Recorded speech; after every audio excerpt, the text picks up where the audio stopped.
TopMedTalk. Majerison here. Today's piece is an EBPOM highlight. Well, this week we're focusing on EBPOM as we get ready for EBPOM Live from London, the groundbreaking perioperative medicine conference that you can attend without having to leave your bedroom. Ensure you attend EBPOM Live from London. Go now to ebpom.org and find out more. And so it gives me great pleasure to introduce our last speaker for this afternoon session, Mo Cottrell.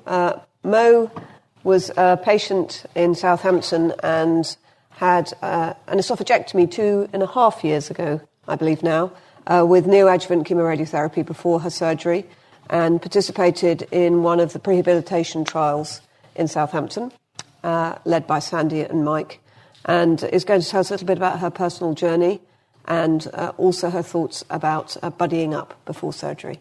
Many thanks, Mo.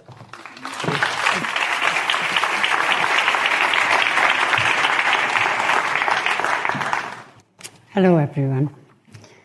Yes, I'm very pleased to be here today, and my intention is to tell you a little about my experience following a very sudden and unexpected diagnosis of esophageal cancer 2.5 years ago.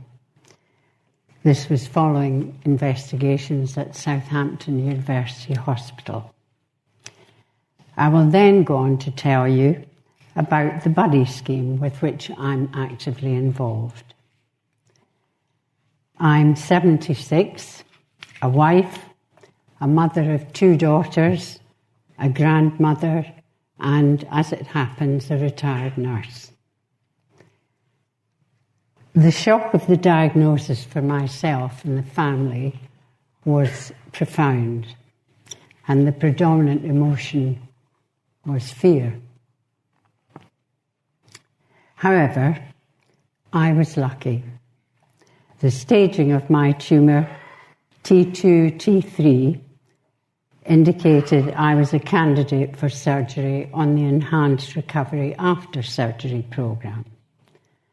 This to be preceded by a 5-week course of chemoradiotherapy.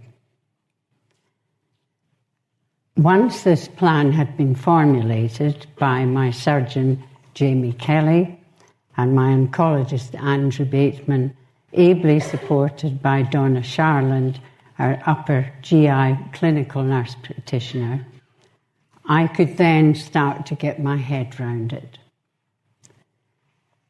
Then luck came my way again when I was invited to take part in Professor Sandy Jack's fitness exercise training programme, the Encourage trial, the precursor to Oesophagus. I agreed to undertake this trial before, during and after my chemoradiotherapy and up until surgery. I was well aware that I would be facing major surgery. But that said, now with the plan in place, I felt calm, focused, positive, and absolutely determined to play my part to the very best of my ability. And those feelings stayed with me throughout. I'm absolutely convinced that the Encourage trial helped me enormously, both psychologically and physically. I coped with the treatments really well, and my bike sessions fitted conveniently around them. I felt a sense of satisfaction that this was the case. I found the actual sessions quite challenging, but not overly so I didn't really struggle to cope with having both the treatment and the exercise concurrently. I felt a sense of satisfaction, and it certainly contributed to my positive attitude. I was doing my bit. And I think, well, I know the results speak for themselves. It gave me the opportunity to play a proactive role in dealing with my cancer, not becoming a powerless, passive patient. Instead, I felt I was part of the team trying for the best possible outcome. It helped to keep me calm and focused throughout, up to surgery and beyond. It also benefited my family so much from seeing how well I coped. It enabled me to feel I had done all I could to prepare. On the day of operation, I was feeling quite calm, and a defining moment for me was when my husband Bill was once again driving us to the hospital. I turned to him and said, "Well, I don't think we could have done anything more to put me in the best possible position for today." And that was a great feeling and a great comfort. Mr. Kelly and the surgical team did me proud. The operation went very well, as did my inpatient post-op recovery period.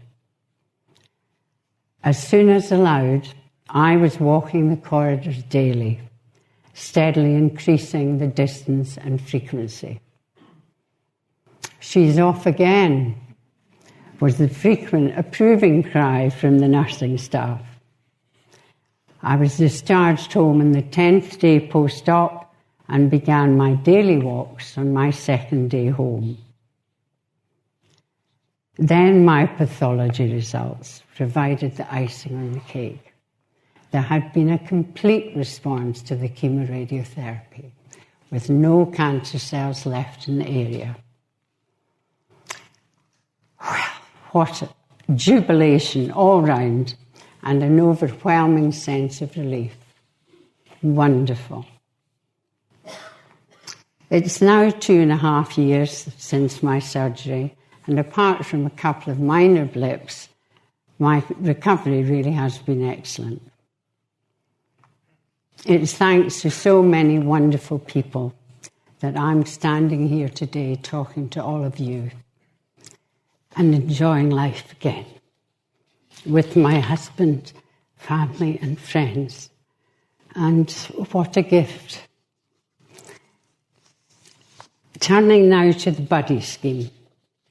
In late 2017 and early 2018, a number of meetings organised by Tim Underwood, Professor of Gastrointestinal Surgery at Southampton University Hospital, took place for patients with esophageal and stomach cancer and their families.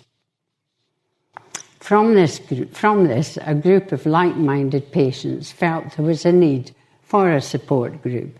Hence, SPICOS was formed, which stands for Support for People Impacted by Cancer of the Esophagus and Stomach. And it was under this umbrella that the buddy scheme was initiated. A buddy is a volunteer, of which I am one, who has had the surgery and has offered to be a point of contact for patients and their families to offer reassurance and support. Contact with a buddy initially is made through our clinical nurse practitioner, who offers all new patients having surgery our buddy leaflet. When a need is identified, Donna passes details to our buddy coordinator, who then arranges for the contact to be made.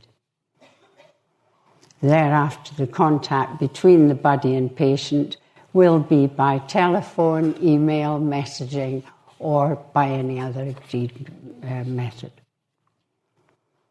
In practice, of course, we know full well that the patient will be treated, cared for, and given crucial support by a range of dedicated healthcare professionals throughout their journey on this cancer pathway. The consultants, the clinical nurse practitioner, the dietitian, radiographers and staff in various departments, including, of course, in my own case, the excellent research department. Support is also available through the services of the invaluable Macmillan organisation. However, for some, in addition to this, to be able to speak in confidence directly to someone who has actually travelled the road could well provide a powerful source of support, enabling them to feel less isolated and alone. To confide in someone who has literally been there, done that, and to perhaps feel able to ask questions they wouldn't wish to bother the busy healthcare professionals with. To have their fear of the unknown reduced when they ask the question, as they often do, what's it really like? Their body can demystify and reassure them about the reality of actually undergoing various aspects of treatment and surgery. To hear how much fitness pre- and post-op absolutely can and will help them enormously, both mentally and physically. As a body, I feel passionately that we must act as advocates for exercise, ignite a flame. To be helped to come to terms with the realities of the time needed for full recovery, to accept this is a marathon, not a sprint, but that they will get there with time. To be helped to come to terms with the fact that post-op, as my surgeon warned me, it will be all about the food. To hear helpful and practical advice regarding coping with their diet after the operation, when for a time they will have little sense of taste nor appetite. To therefore be encouraged to switch it, to start to view their food as vital fuel for their body's needs and recovery. To talk about weight loss, and this is a really significant concern for many. To gain confidence and positivity from having a buddy on hand to provide reassurance and encouragement. And those I've supported have told me that really what a great comfort this was for them. To be given practical advice regarding hair loss, should this occur. Macmillan provides wigs, as there's a wonderful hairdresser in my local area who came to my home. Her family had lost 9 members over several generations to breast cancer, and this had prompted her to provide this brilliant service. For us, it's turned into a really fun shared family event when I had my husband, my daughters, my granddaughter, one on FaceTime, all giving me their very definite views on what should be the final choice.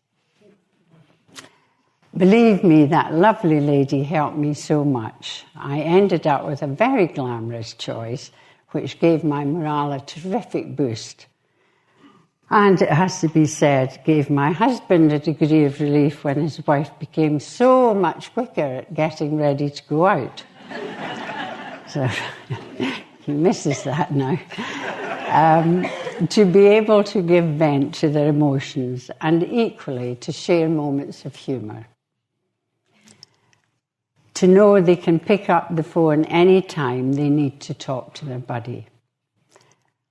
To hear someone say, yes, I know exactly what you mean. I know just how that feels. To know their buddy really cares about them and is cheering them on. Having said all that, of course, we are all different, and having a buddy will not appeal to everyone. We all have our own ways of dealing with life's big challenges. It's not a one-size-fits-all, and we as a group are realistic about that. At present, we are a small group of local people who've had the surgery and want to help others and give back to the NHS.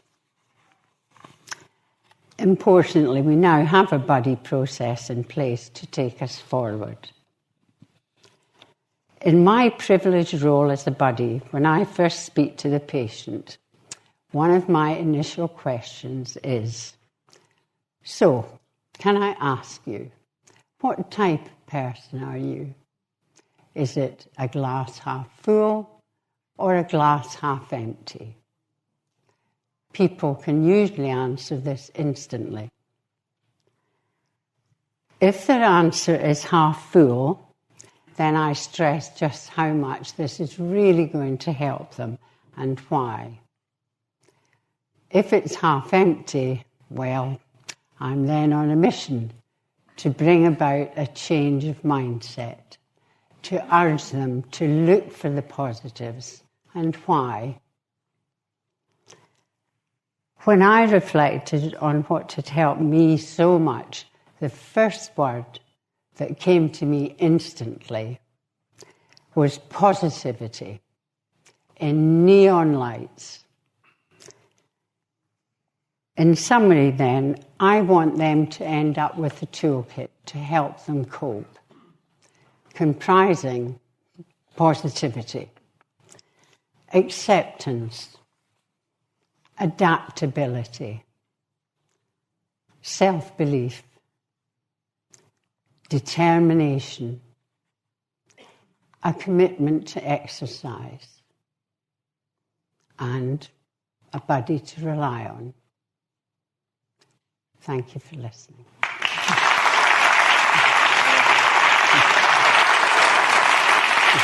Hi, it's Desiree Chappell here. TopMedTalk is the broadcasting arm of EBPOM, Evidence-Based Perioperative Medicine.